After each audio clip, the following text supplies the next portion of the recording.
Welcome to success point. Success પોઈન્ટમાં આપનું સ્વાગત છે. વિદ્યાર્થી મિત્રો, આપણે ભારતીય બંધારણ વિશેની ચર્ચા કરી રહ્યા છીએ અને એમાં આપણે જે બંધારણ છે, લેખિત બંધારણ અને અલેખિત બંધારણ વચ્ચેનો તફાવત, અને જે દેશમાં લેખિત બંધારણ હોય અને અલેખિત બંધારણ હોય એ દેશની શાસન વ્યવસ્થા કઈ રીતે ચાલે એના વિશેની આપણે વિસ્તૃત વાત કરી લીધી છે. અને આજે આપણે બંધારણની ઐતિહાસિક પૃષ્ઠભૂમિ, એટલે કે આપણું જે બંધારણ જે તૈયાર થયું છે એ માત્ર 1-2 દિવસ અથવા 1-2 મહિનાની મહેનતના અંતે તૈયાર નથી થયું. એના પાછળ ખૂબ જ લાંબો એવો ઇતિહાસ રહેલો છે. એ જે ઇતિહાસ જે છે, એ ઐતિહાસિક પૃષ્ઠભૂમિ જે છે, એનો વિકાસ કઈ રીતે થયો છે એના વિશે ચર્ચા કરવાની છે. તો સૌ પ્રથમ આપણા દેશની અંદર બ્રિટિશરો, એટલે કે ઈસ્ટ ઇન્ડિયા કંપની જે છે, એ 1600ની સાલમાં ભારતની અંદર વેપાર કરવા માટે થઈને આવે છે. અને પછી ધીમે ધીમે વેપારની સાથે સાથે એ ભારતમાં વહીવટ કરવાનું, એટલે કે રાજ કરવાનું શરૂ કરે છે. અને એ રાજ કરવાનું શરૂ કરતાની સાથે જ અંગ્રેજો, એટલે કે બ્રિટિશરો જે છે, એમને ભારતના અમુક જે પ્રદેશો, એટલે કે પહેલાના સમયમાં ભારતના જે જુદા જુદા રજવાડા હતા, ત્યાં રાજાઓનું શાસન હતું, એ રજવાડા હાંસલ કરવાની ઈચ્છા એને થાય છે. અને પછી એટલા માટે થઈને જ વર્ષ 1757ની અંદર પ્લાસીનું યુદ્ધ અને વર્ષ 1764ની અંદર બક્સરનું યુદ્ધ થાય છે. અને આ બંને યુદ્ધમાં અંગ્રેજો જે છે એમનો વિજય થાય છે. એટલે જ પછી જે છે એ 1757નું પ્લાસીનું યુદ્ધ અને આ બક્સરના યુદ્ધ પછી અંગ્રેજો, એટલે કે ઈસ્ટ ઇન્ડિયા કંપની જે છે, એને બંગાળ, બિહાર અને ઓરિસ્સા જે છે એમની દીવાની સત્તા પ્રાપ્ત થાય છે. એટલે કે વેપાર કરવાની સત્તા તો એમની પાસે હતી, સાથે સાથે દીવાની સત્તા પણ, એટલે કે મહેસૂલ ઉઘરાવવાની સત્તા પણ એમને મળી જાય છે. અને પછી ભારતમાં ધીમે ધીમે ક્રમશઃ જે છે એ વહીવટ કરે છે. અને એ વહીવટી વ્યવસ્થા માટે થઈ અને ભારતની અંદર જે કાંઈ પણ કાયદાઓ એ ભારતમાં લાવ્યા, એ કાયદાઓને આપણે મુખ્ય 2 ભાગની અંદર વહેંચી શકાય છે. એમાં મુખ્યત્વે આપણે વાત કરવી હોય તો સૌથી પહેલા ભારતની અંદર કંપનીનું શાસન હતું.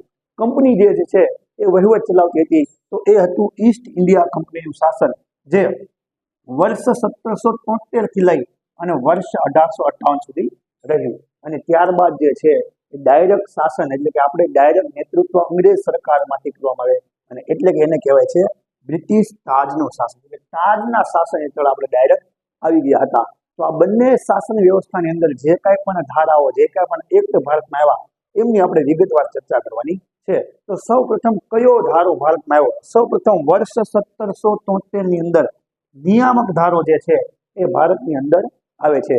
કેમ 1773માં જ, કેમ એની પહેલા એક ધારો નથી આવતો?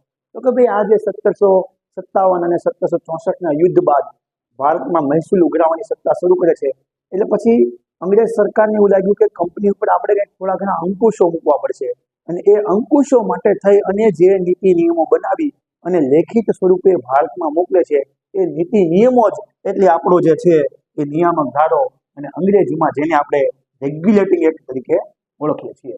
એ ભારતમાં જે કંપનીનું શાસન છે એના પર બ્રિટિશ સંસદીય નિયંત્રણની શરૂઆત થઈ ગઈ એવું કહેવામાં આવે છે. કે હવે માત્ર કંપની છે એ પોતાનું શાસન તો ચલાવે છે, પણ હવે એમને બ્રિટિશના શાસન, એટલે કે ત્યાં બ્રિટિશના રાજા જે છે એમનું જે નિયંત્રણ છે એ અહીંયા કંપની ઉપર લાગુ થઈ ગયું.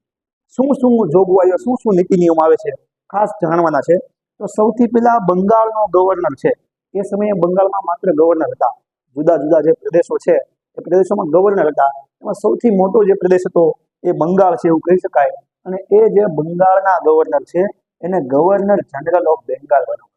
માત્ર ગવર્નર હતા, હવે નવું નામ આપી દીધું ગવર્નર જનરલ ઓફ બેંગાલ. અને બોમ્બે અને મદ્રાસ જેવા જે બીજા પ્રદેશો છે એ આ બંગાળના અંદર આવી જાય છે. અને કોણ હતા સૌ પ્રથમ ગવર્નર જનરલ? જો વિદ્યાર્થી મિત્રો ખાસ યાદ રાખવાનું છે, ગવર્નર જનરલ ઓફ બેંગાલ છે, ગવર્નર જનરલ ઓફ ભારત નથી. ગવર્નર જનરલ ઓફ બેંગાલ પૂછાય તો પ્રથમ હતા લોર્ડ વોરન હેસ્ટિંગ, અને એમની પહેલા રોબર્ટ ક્લાઇવ હતા, પણ એ માત્ર બંગાળ પૂરતા સીમિત હતા. તો બંગાળના સૌ પ્રથમ ગવર્નર જનરલ પૂછાય તો લોર્ડ વોરન હેસ્ટિંગ, અને માત્ર ગવર્નર પૂછાય તો રોબર્ટ ક્લાઇવ. શું શું જોગવાઈઓ આવી? તો જે ગવર્નર જનરલ હતા એની સાથે સાથે એમની સહાયતા માટે 4 સભ્યોની કારોબારી પરિષદ આપવામાં આવી. એટલે કે કારણ કે એની પાસે બીજા જે પ્રદેશો હતા એ એમના નેતૃત્વ નીચે મૂકવામાં આવ્યા હતા, એટલે સત્તા જે છે એ વિસ્તારિત થઈ હતી. એટલા માટે થઈ અને એને 4 સભ્યોની કારોબારી પરિષદ જે છે એ આપવામાં આવે છે. એ સિવાય કંપનીના જે અમલદારો છે, એટલે કે જે કાંઈ પણ અહીંયા કંપનીમાં નોકરી કરતા અંગ્રેજો હતા, એમને ખાનગી વેપાર અને ભેટ સોગાદ લેવા ઉપર પ્રતિબંધ કરવામાં આવ્યો છે. એને માત્ર હવે અંગ્રેજ સરકારની નોકરી કરવાની છે, પોતાનો ખાનગી વેપાર કરી શકશે નહીં. સાથે સાથે ભારતની પ્રજા પાસેથી કોઈ પણ પ્રકારની ભેટ સોગાદ જે છે એ લઈ શકશે નહીં. અને સૌથી મહત્વની બાબત જે છે એ 1774 ની અંદર કોલકાતામાં સુપ્રીમ કોર્ટની સ્થાપના થઈ. સૌપ્રથમ સુપ્રીમ કોર્ટની સ્થાપના 1774માં કલકત્તામાં થઈ. જે જજનું માળખું હતું, કેટલા ન્યાયાધીશ હતા? તો એક મુખ્ય ન્યાયાધીશ અને 3 અન્ય ન્યાયાધીશ હતા. એમાં મુખ્ય ન્યાયાધીશનું નામ યાદ રાખવું ખાસ જરૂરી છે. મુખ્ય ન્યાયાધીશ હતા સર એલિજા ઇમ્પે, અને એ સિવાય અન્ય 3ની વાત કરીએ તો ચેમ્બર, હાઇડ અને લિમેસ્ટર જે છે એ અન્ય 3 ન્યાયાધીશ હતા. પણ મુખ્ય ન્યાયાધીશનું નામ યાદ રાખવું જરૂરી છે. હવે સુપ્રીમ કોર્ટની સ્થાપના થઈ એટલે મહત્વની બાબત અહીંયા ઘટી. કઈ ઘટના ઘટી? તો કે ભાઈ ન્યાયતંત્ર અલગ થઈ ગયું. જો સરકારના 3 અંગો હોય, ધારાસભા, કારોબારી અને ન્યાયતંત્ર. ધારાસભા છે એ કાયદો ઘડવાનું કામ કરે, કારોબારી જે છે એ કાયદા ઘડ્યા હોય એનું પાલન કરવાનું કામ કરે, અને ન્યાયતંત્ર જે છે એ કાંઈ પણ આમાં ઘટના ઘટે, ક્યાંય બનાવ બને તો એને સજા આપવાનું કામ છે એ ન્યાયતંત્ર કરે છે. તો આ કાયદો આવ્યો, આ ધારો આવ્યો, એ પેલા તમામ સત્તા જે છે એ કોની પાસે હતી? તો કે ભાઈ ગવર્નર જનરલ પાસે હતી. કાયદો પણ ગવર્નર જનરલ બનાવતા, પાલન પણ પોતે કરાવતા, અને જરૂર પડે તો સજા પણ પોતે જ આપતા. એટલે કે તમામ સત્તા એની પાસે હતા, સર્વ સત્તાધીશ હતા. પણ આ ધારો આવે છે એટલે એની સત્તામાં ઘટાડો થઈ જાય છે. ન્યાય આપવાની સત્તા જે છે એ એની પાસેથી છીનવાઈ જાય છે. તો અહીંયા જે છે સત્તાનું શું થાય છે? વિકેન્દ્રીકરણ થાય છે, સત્તાની વહેંચણી થાય છે, એવું અહીંયા સાબિત થાય. તો સૌથી પહેલો એક નિયામક ધારો ખૂબ જ અગત્યનો છે, તમામ બાબતો ખાસ યાદ રાખવાની છે. ત્યારબાદનો બીજો ધારો જે છે એ છે પિટ્સ ઇન્ડિયા એક્ટ. 1784 ની અંદર બીજો ધારો આવે છે, પિટ્સ ઇન્ડિયા એક્ટ. અને એ સમયના ત્યાંના વડાપ્રધાન પીટ ધ યંગર હતા, એમના દ્વારા આ ધારો જે છે ભારતમાં મોકલવામાં આવ્યો, અને એટલા માટે જ આનું નામ છે એ પિટ્સ ઇન્ડિયા એક્ટ રાખવામાં આવ્યું. શું શું નિયમ આવ્યો, શું શું સત્તાઓ આવી, તો યાદ રાખવાનું છે. વેપારી અને રાજનૈતિક કામ છે અલગ થયા. જો ગવર્નર જનરલની સત્તા પહેલા એક હતી, હવે વિકેન્દ્રીકરણ થાય છે, એટલે કે વહેંચણી થાય છે. આગળ આપણે જોયું કે ન્યાયતંત્ર અલગ થયું, તો અહીંયા શું થાય છે? તો કે વેપાર અને રાજનૈતિક કામો અલગ અલગ થયા. વેપાર કરવા માટે થઈને અલગ વ્યક્તિની નિમણૂક, અને રાજ વહીવટ ચલાવવા માટેની વ્યક્તિ પણ અલગ જે છે નિમણૂક કરવામાં આવે છે. તો વેપારી કામ માટે છે એ કોર્ટ ઓફ ડાયરેક્ટરની રચના કરવામાં આવે છે, અને રાજનૈતિક કામો જે છે એમના માટે બોર્ડ ઓફ કંટ્રોલની જે છે એ રચના કરવામાં આવે છે. એ સિવાય શું થાય છે? તો કે દ્વિમુખી શાસન પદ્ધતિની શરૂઆત થાય છે. જો દ્વિગૃહીની વાત નથી, દ્વિગૃહી એટલે કે 2 ગૃહ હોય, ઉપલું ગૃહ અને નીચલું ગૃહ, જેમ આપણે અત્યારે રાજ્યસભા અને લોકસભા છે એમ. પણ અહીંયા દ્વિમુખી શાસન પદ્ધતિ. દ્વિમુખી એટલે કે 2 પ્રકારના વિષયો હોય, એક હસ્તાંતરિત વિષય હોય અને એક હોય આરક્ષિત વિષય.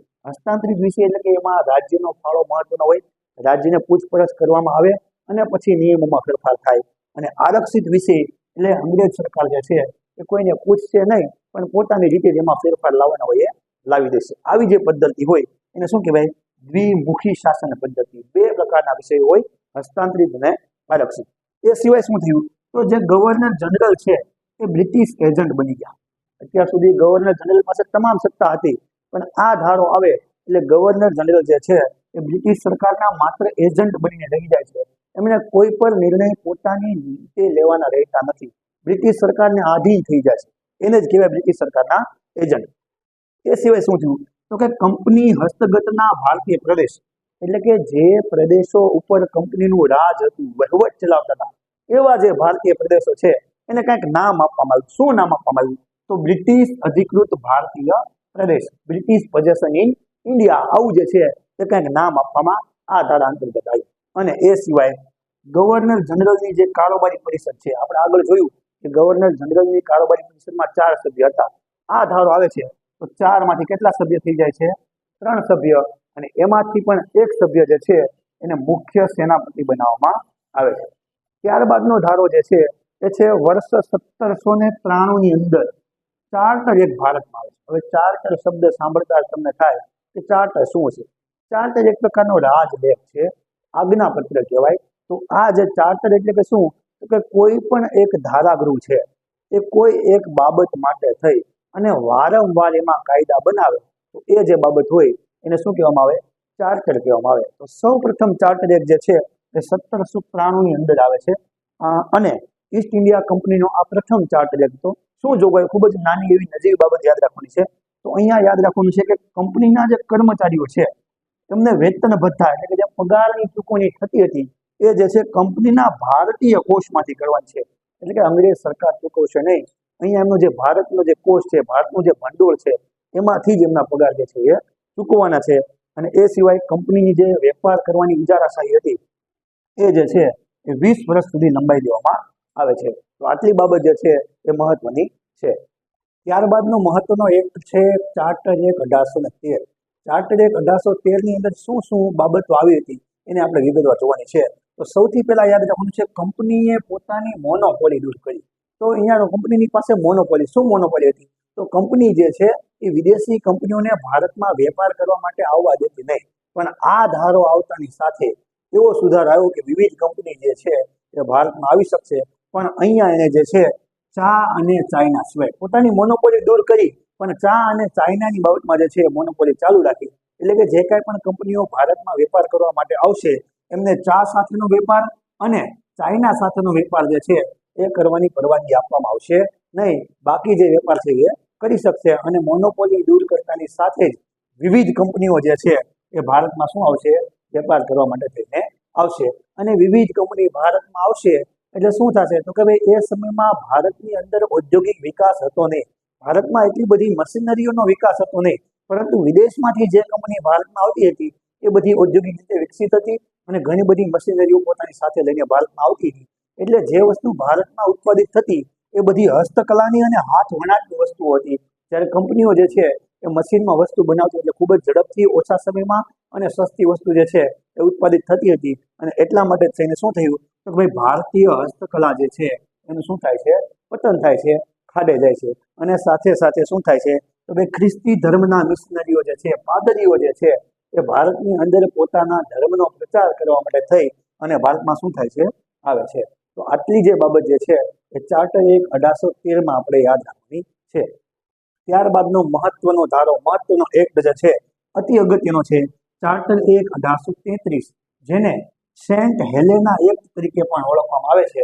અને સૌથી અગત્યની બાબત આ ધારાની અંદર બને છે એ શું છે? તો બંગાળના જે ગવર્નર જનરલ હતા, બંગાળના જે ગવર્નર જનરલ હતા એ સમગ્ર ભારતના ગવર્નર જનરલ બની જાય છે. કોણ હતા?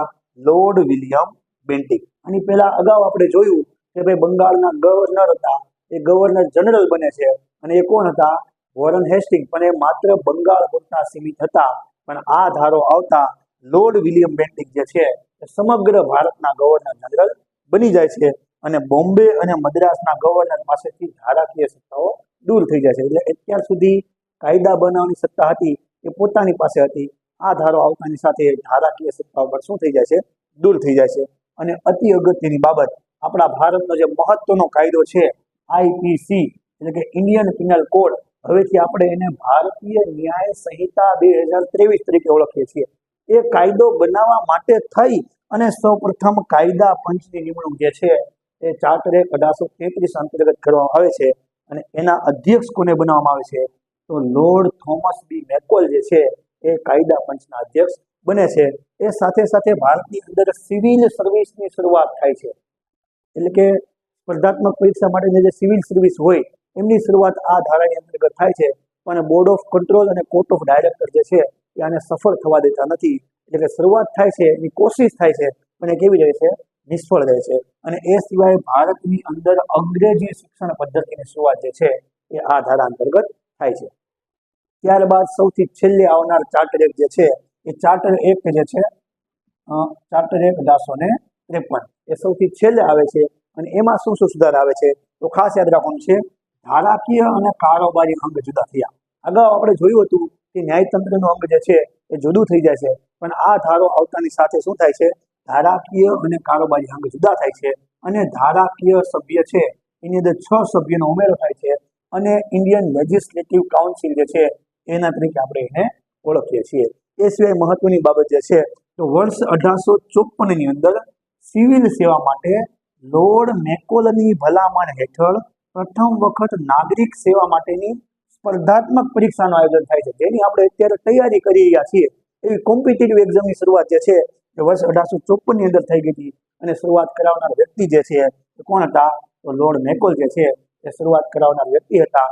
અને જેની અંદર આપણા ભારતીયો જે છે એમને પણ તક આપવામાં આવે છે. અને એ સિવાય આપણે અગાઉ જે કાયદા પંચની નિમણૂક થઈ હતી એ કાયદામાં સુધારા વધારા કરી અને પછી બીજું કાયદા પંચ જે છે એ બનાવવામાં આવે છે. અને એના અધ્યક્ષ જે છે એ કોણ બને છે? સર જોન રામોલી જે છે એ એના અધ્યક્ષ બને છે. અને એ સિવાય અતિ અગત્યની બાબત, તો જે કંપનીમાં ભારતનું શાસનકાળ હતું એ 20 વર્ષ સુધી લંબાવવામાં આવતું હતું, પણ આ ધારો આવતાની સાથે એ જે છે એ બ્રિટિશ સંસદ ઈચ્છે ત્યાં સુધીનું જ કરવામાં આવે છે. તો આટલા એક્ટ જે છે એ ઈસ્ટ ઇન્ડિયા કંપનીના શાસન હેઠળ ભારતમાં આવે છે. અને ત્યારબાદ જે છે વર્ષ 1857ની અંદર સ્વાતંત્ર્ય સંગ્રામ થાય છે અને એની પછી ખૂબ જ ધરખમ ફેરફાર થાય છે. અને પછી શાસન જે છે એ ડાયરેક્ટ બ્રિટિશ તાજના અંડરમાં જતું રહે છે. અને પછી તાજનું શાસન જે શરૂ થાય છે એની વિગતવાર ચર્ચા આપણે જે છે એ આગલા વિડીયોની અંદર કરશું. Thank you for watching this video.